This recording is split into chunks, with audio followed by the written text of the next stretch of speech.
ମଇଦାନରେ ଛକା ଚୌକା ସୁନାମୀ ମାତ୍ର ଅଳ୍ପ ବୟସରେ ବଡ଼ ଧମକା କଲେ ଭାରତୀୟ କ୍ରିକେଟର ନୂଆ ଖେଳାଳି ବୈଭବ ସୂର୍ଯ୍ୟବଂଶୀ। ବିରୋଧୀ ଦଳର ବୋଲରମାନଙ୍କୁ ଦିନରେ ତାରା ଦେଖାଇ ମଇଦାନ ଚାରିଆଡ଼କୁ ମାରିଲେ ଶାନଦାର ଶତକ ଏବଂ ତାଙ୍କର ଏହି ବିସ୍ଫୋରକ ବ୍ୟାଟିଂ ବଳରେ ଇଣ୍ଡିଆ ଏ ଦଳ ହାସଲ କରିଛି ଏକ ମହାବିଜୟ। ନମସ୍କାର ଦର୍ଶକ ବନ୍ଧୁ, ସ୍ୱାଗତ କରୁଛୁ ଆମ ଚ୍ୟାନେଲକୁ। ଆଜିର ଭିଡିଓରେ ଆମେ କହିବୁ ବୈଭବ ସୂର୍ଯ୍ୟବଂଶୀଙ୍କ ସେହି ରୋମାଞ୍ଚକର ପାଳି ବିଷୟରେ, ଯାହାକୁ ଦେଖିବା ପରେ ପୁରା କ୍ରିକେଟ ଜଗତ ଆଶ୍ଚର୍ଯ୍ୟ ହୋଇଯିବ।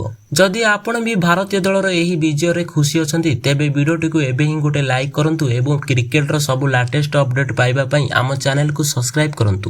ମ୍ୟାଚରେ ଏକ କଠିନ ପରିସ୍ଥିତିରେ ଥିଲା ଇଣ୍ଡିଆ ଏ ଦଳ।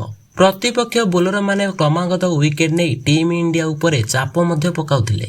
ଲାଗୁଥିଲା ମ୍ୟାଚ ହାତରୁ ଖସିଯିବ, କିନ୍ତୁ ମଇଦାନକୁ ଏଣ୍ଟ୍ରି କଲେ ଯୁବ ଖେଳାଳି ବୈଭବ ସୂର୍ଯ୍ୟବଂଶୀ। ପ୍ରଥମ କିଛି ବଲରେ ସେ କ୍ରିଜରେ ସେଟ୍ ହେଲେ ଏବଂ ଆଉ ତାପରେ ଯାହା ହେଲା ତାହା ବିରୋଧୀ ଦଳ କେବେ ସ୍ୱପ୍ନ ସୁଦ୍ଧା ଭାବି ନଥିଲେ। ବୈଭବ ସୂର୍ଯ୍ୟବଂଶୀ ମଇଦାନର ଚାରିଆଡ଼କୁ ଚୌକା ଏବଂ ଛକା ମାରିବା ସହ ମାତ୍ର କେଇଟା ବଲ୍ ଖେଳି ନିଜର ଧୁଆଁଧାର ଶତକ ପୂରଣ କଲେ ବୈଭବ ସୂର୍ଯ୍ୟବଂଶୀ। ତାଙ୍କର ଏହି ଶତକୀୟ ପାଳି ଯୋଗୁଁ ଇଣ୍ଡିଆ ଏ ଦଳ ମ୍ୟାଚକୁ ସମ୍ପୂର୍ଣ୍ଣ ନିଜ କବ୍ଜାକୁ ନେଇଥିଲା ଏବଂ ଶେଷରେ ଏକ ଶାନଦାର ସହ ଐତିହାସିକ ବିଜୟ ମଧ୍ୟ ହାସଲ କରିଥିଲା।